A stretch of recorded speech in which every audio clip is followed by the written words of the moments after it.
Argentinians protested against the International Monetary Fund as a delegation arrived this Wednesday to negotiate the restructuring of the country's debt.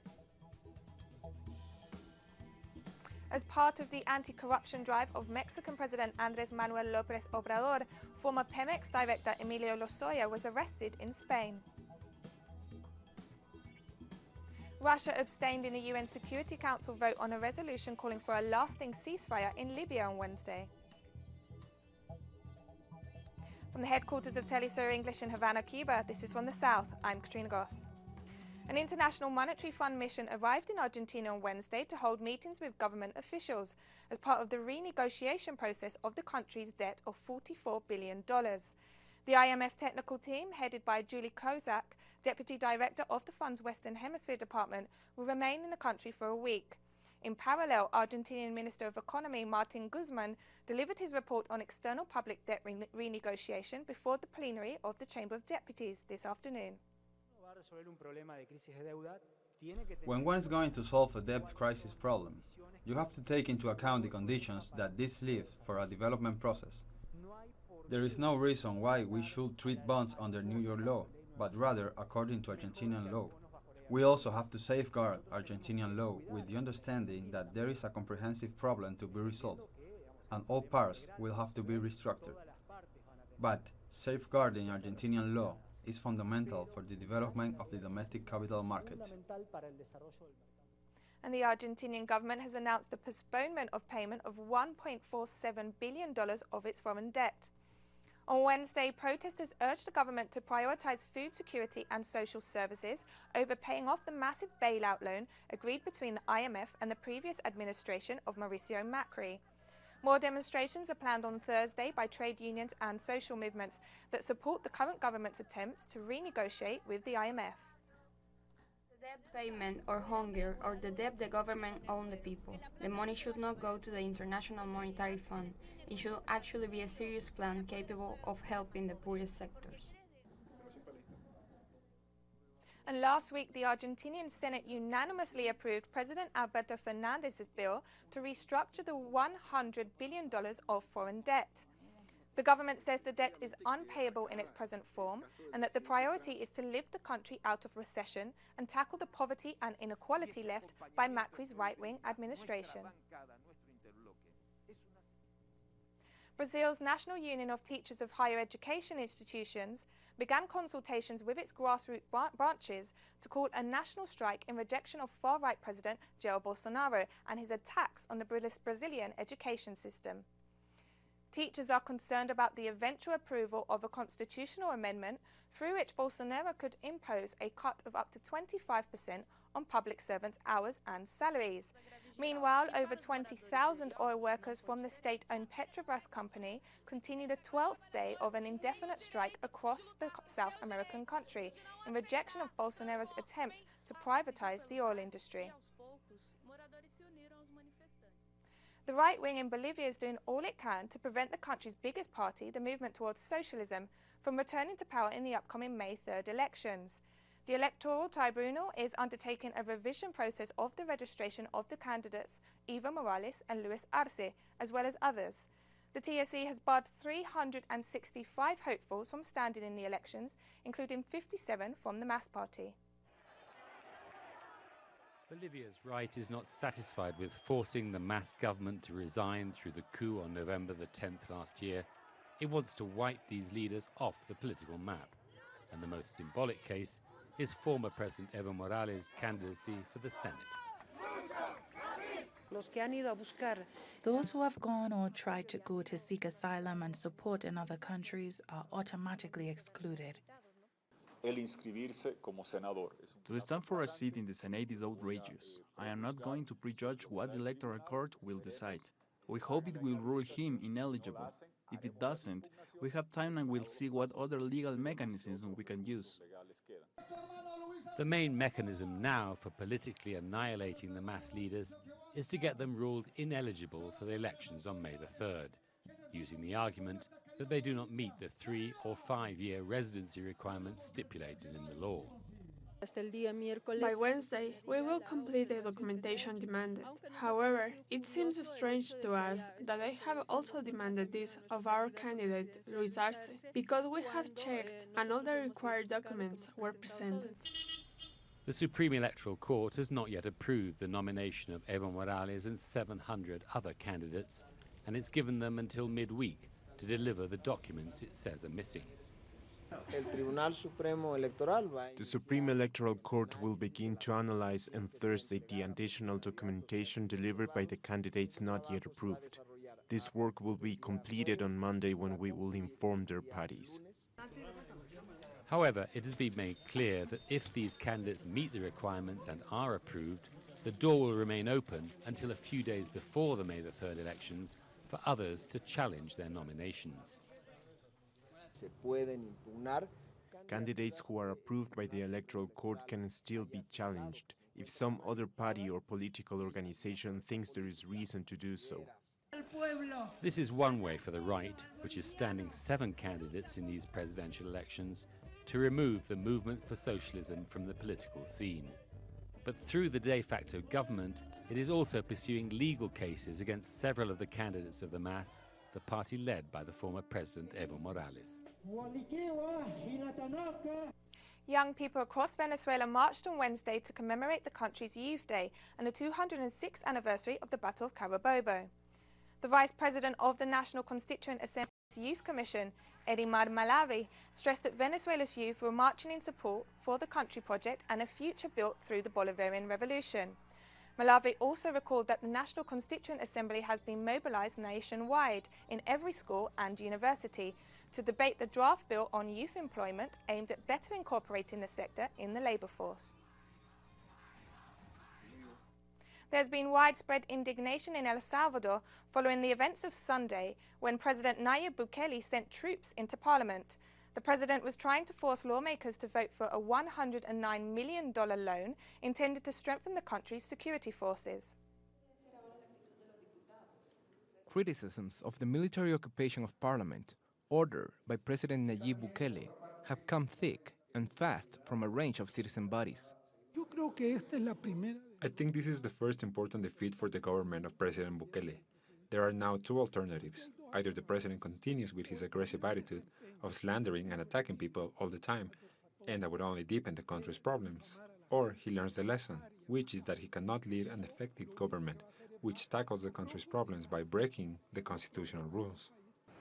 After the Constitutional Court ruled that the president's call for an extraordinary session of parliament to approve his loan was unconstitutional and ordered him not to use the armed forces and the police in this way, members of the assembly also condemned his actions.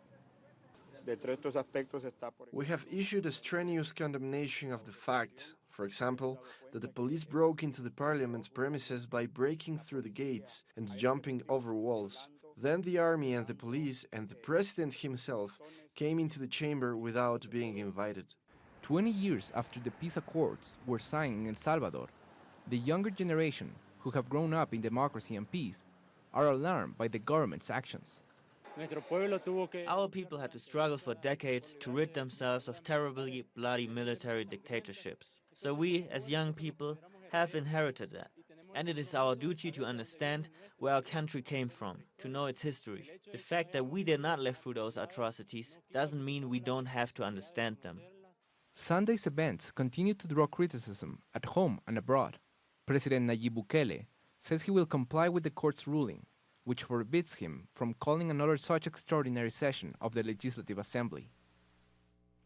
Cuban President Miguel Díaz-Canel Bermudez received Cardinal Timothy Dolan, Archbishop of New York, on Tuesday afternoon, who's undertaken a visit to the country at the invitation of the Cuban head of state and the Cuban Conference of Catholic Bishops. This is Dolan's first visit to Cuba, where he has been warmly welcomed. During his stay, he has met with members of the Conference of Catholic Bishops and visited sites associated with the activity of the Church and others of interest.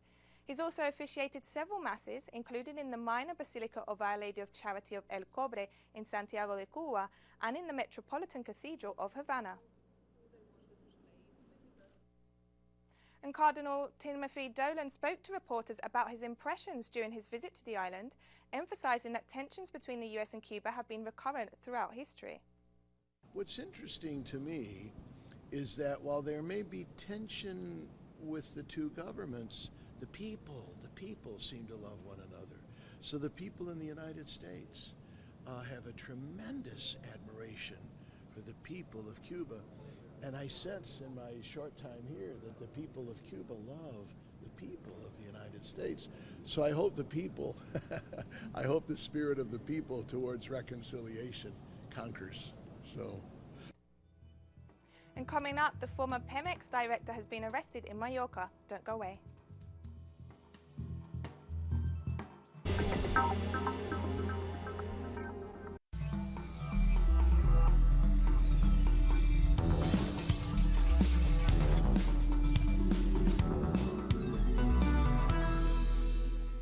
Welcome back.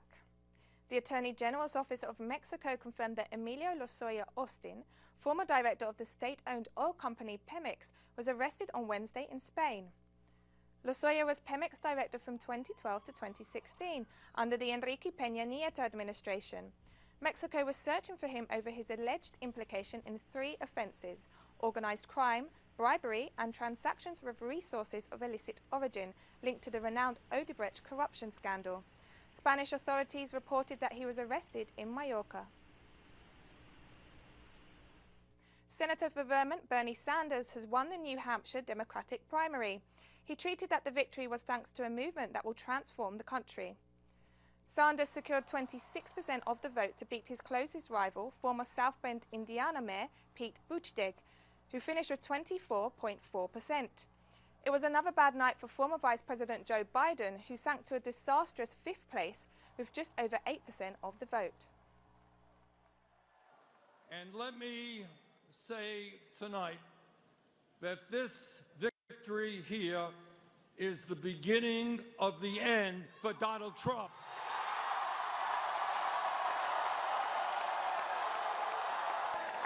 But we are going to win because we have the agenda that speaks to the needs of working people throughout this country. Health care is a human right, not a privilege. And Jorge Estoso brings us more on the events in the US presidential race. Thank you. After last night's victory, Bernie Sanders is looking to consolidate his leadership as the sole progressive alternative of the Democratic Party. Pete Buttigieg and Amy Klobuchar, splitting the moderates, are running against the clock to build the organization that they don't have yet and need to face the coming challenges: Nevada, South Carolina, Super Tuesday, when 65% of the total delegates will be decided. Joe Biden, who finished 5th in New Hampshire, is having a conference call this afternoon with his donors, worried about his electability after his poor performance in Iowa and New Hampshire, while former New York mayor and billionaire Michael Bloomberg is campaigning in the South and is a new phenomenon in the Democratic Party, who with unlimited economic resources has already risen nationally to 3rd place as a candidate with more chances to beat Donald Trump in November.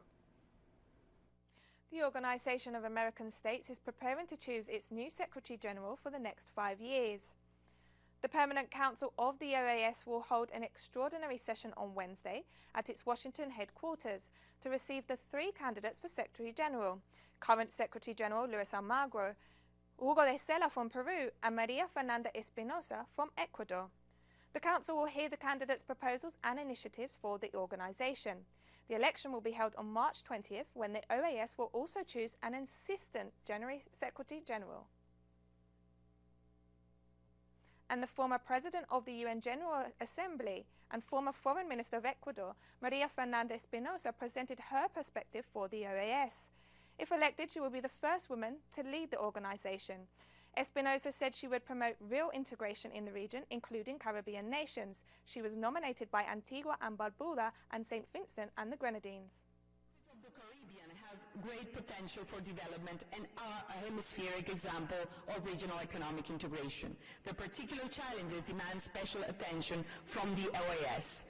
I propose a Trans-Caribbean Blue Economy Initiative, a funding and transfer initiative for low-carbon technologies. I will put into full operation this time the contingency fund for natural disasters. I will use the convening capacity of OAS together with CARICOM to facilitate dialogue and agreements on financial services and other macroeconomic challenges. I will encourage the strengthening of interconnectivity efforts with and among the Caribbean. I will promote a student and cultural exchange initiative for the development of bilingualism among the American and Caribbean peoples. Breaking down the language barrier will guarantee real and lasting integration. Joseph Borrell, High Representative of the European Union for Foreign Affairs and Security Policy, reiterated his rejection of parts of the US Middle East peace plan, which Trump dubbed the deal of the century. Borrell criticized the initiative, saying that Israelis and Palestinians should directly negotiate a two-state solution. Joan Ortiz brings us more in the following report.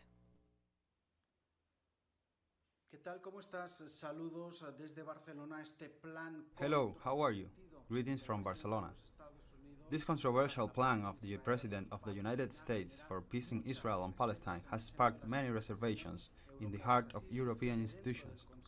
Such is the case within the European Council, as stated by the top representative of the European Council, Joseph Borrell, but also within the EU Parliament. In the European Parliament, left-wing parties not only reject this Trump administration plan for Israel and Palestine, but are also calling on the European Union to respond and take concrete actions in favor of the Palestinian cause. What Joseph Borrell was saying is that this is a plan that goes beyond international parameters and that, in any case, could become a starting point for further negotiations between Israel and Palestine. But it can never become a final point, and much less can this peace plan be imposed. Remember, it is already controversial, not only due to the moment it was presented or how it was presented, in the presence of Israeli Prime Minister Benjamin Netanyahu alongside Donald Trump, but also because there wasn't a single representative of the Palestinian authorities. And what Trump says is that he believes the solution for Israel and Palestine is to return the capital status to Jerusalem, a move he already made several months before, but it also includes the occupied territories in the West Bank, which will become part of Israel. Therefore, redrawing the borders established by the United Nations in the year 1967 and, above all, the most polemic measures are the demilitarization of Palestine and the lack of the right to return of Palestinian refugees to their own land. In any case, and despite all these concerns in Europe regarding this plan, Joseph Borrell has invited Secretary of State Mike Pompeo to visit the European Parliament so he can explain further details of Trump's plan. Borrell has assured that Europe is ready and well prepared to favor dialogue between all parties. Former Italian Minister of the Interior Matteo Salvini is facing a potential trial for refusing to allow a migrant boat to dock last July. He faces up to 15 years in prison if found guilty. Italian senators will decide on Wednesday whether far-right leader Salvini should face trial on charges of illegally blocking the docking of a Coast Guard boat carrying migrants. A court in Sicily has recommended that the former minister stand trial. Under Italian law, ministers cannot be tried for measures adopted while in office unless a parliamentary committee gives the go-ahead.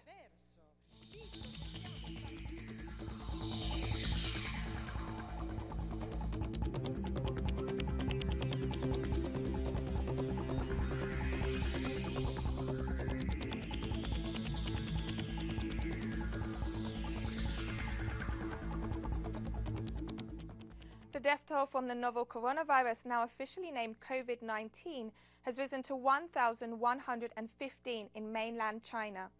Reports from the Chinese National Health Commission revealed that there has been a 48% reduction in the daily number of confirmed cases over the last week. WHO Director General Tedros Ghebreyesus has warned about the damage that the coronavirus could do in a country like the Democratic Republic of Congo. He also announced Cambodia had agreed to accept the MS Westerdam cruise ship, which has been stranded at sea for several days with more than 2,000 passengers on board. 2 Chinese nationals hospitalized in Russia with the coronavirus have fully recovered and were discharged, Russian officials reported on Wednesday. A Chinese tourist treated in Chita, eastern Siberia, was discharged on Wednesday after a series of tests revealed he was no longer carrying the virus. Likewise, a hospital in Tyumen in western Siberia also discharged a female Chinese student. Officials said both patients suffered from a mild form of the COVID-19 disease and no longer posed a risk to others. The patient had been treated in our hospital. He got the whole set of necessary diagnostic and curative procedures according to standards and orders. Today, he has been discharged home. Dozens of Japanese took refuge at the beachside resort of Katsura to wait out a 14-day self-imposed quarantine after being evacuated from China's Hubei province, where the new coronavirus originated. On Wednesday, after final test results confirmed all 197 evacuees were free of the virus, the first handful began heading home. While countries including the United States, France and Britain have obliged their evacuated citizens to go into quarantine on their arrival, Japanese officials said there was no legal framework permitting them to enforce the same measures. And after this break, the UN Security Council has adopted a resolution on a ceasefire in Libya. Stay with us.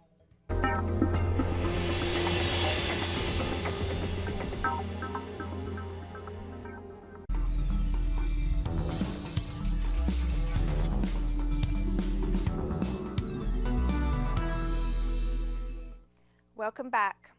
The UN Security Council adopted a resolution calling for a lasting ceasefire in Libya on Wednesday. Russia abstained from the vote as it considers the resolution is impossible to implement. The resolution condemns the recent escalation of violence in Libya. It demands the warring parties commit to a lasting ceasefire and insists on full compliance with a UN arms embargo that has been repeatedly violated. Meanwhile, forces in East Libya led by Khalifa Haftar said on Wednesday they will not allow the UN to use the only functioning airport in the embattled capital of Tripoli. Haftar's forces are attempting to capture the city from the internationally recognized government. UN Health Agency experts met on Wednesday to decide whether the Ebola outbreak in the Democratic Republic of Congo should still be considered a global health emergency, following a sharp decline in reported cases. The WHO Director General said on Tuesday he was encouraged by an improvement in the situation, with only 3 cases reported in the past week. However, the experts decided that the outbreak was still a global health emergency. A period of 42 days with no new cases reported is required for the epidemic to be declared over. The WHO declared Ebola a public health emergency of international concern last July, a move which gives it greater powers to restrict travel and boost funding. The outbreak was first identified in August 2018 and has since killed more than 2,300 people in eastern Congo. Malawi's Electoral Commission chief defended on Wednesday the use of result sheets that had been altered with correctional fluid in last year's disputed presidential elections. The Constitutional Court last week annulled the May results that gave President Peter Mutharika a narrow victory, citing widespread irregularities, especially the massive use of correction fluid on ballot sheets. The court ordered a fresh election within 150 days and an investigation into the conduct of the Electoral Commission. Appearing before a special parliamentary committee, the chairwoman of the Electoral Commission, Jane Ansa, said she saw nothing wrong with the acceptance of sheets that were altered using correction fluid. Turkish President Recep Tayyip Erdogan has threatened to strike Syrian government forces everywhere if his troops are attacked. Speaking in Ankara, Erdogan said Turkey is determined to push the Syrian army out of northwestern Idlib province by the end of February. Tensions flared up between Damascus and Ankara in the last few weeks, with Syria accusing Turkey of supporting anti-government rebels. Erdogan claimed that Damascus is attacking the civilian population of Idlib to force displacement to the borders of Turkey and facilitate the conquest of the region.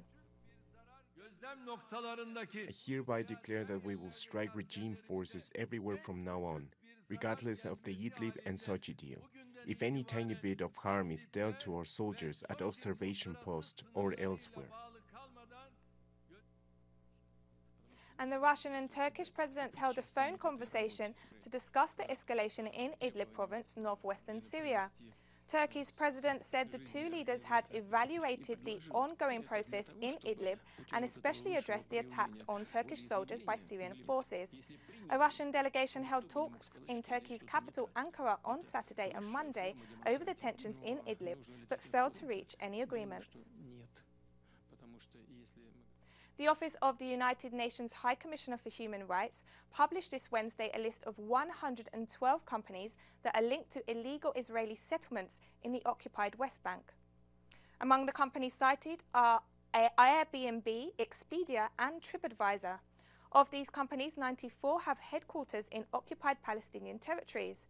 Palestinian Foreign Minister Riyad al-Maliki described the move as a victory for international law. He also called on the Human Rights Council member states to issue recommendations and instructions to these companies to end their work immediately with the settlements. Meanwhile, Human Rights Watch said the list should put all companies on notice. To do business with illegal settlements is to aid in the commission of war crimes. Kenyan women living near the coast have found a way to support themselves and send their children to school while helping to conserve the butterfly population of a local forest. The local women care for and collect the butterflies, which are then exported for butterfly parks, educational institutions and scientific research all over the world. According to the UN Environment Programme, the Arabuko-Sokoke forest was part of a massive forest which extended from Somalia to Mozambique. Today, all that's left are 42,000 hectares on the coastline between Malindi and Mombasa, which were declared a UNESCO heritage site. Among the spectacular local wildlife, around 230 species of butterflies can be found. And we've come to the end of this news brief. You can find these and many other stories on our website at telesurenglish.net. And join us on social media, Facebook, Twitter and Instagram. For Telesur English, I'm Katrina Goss. Thank you for watching.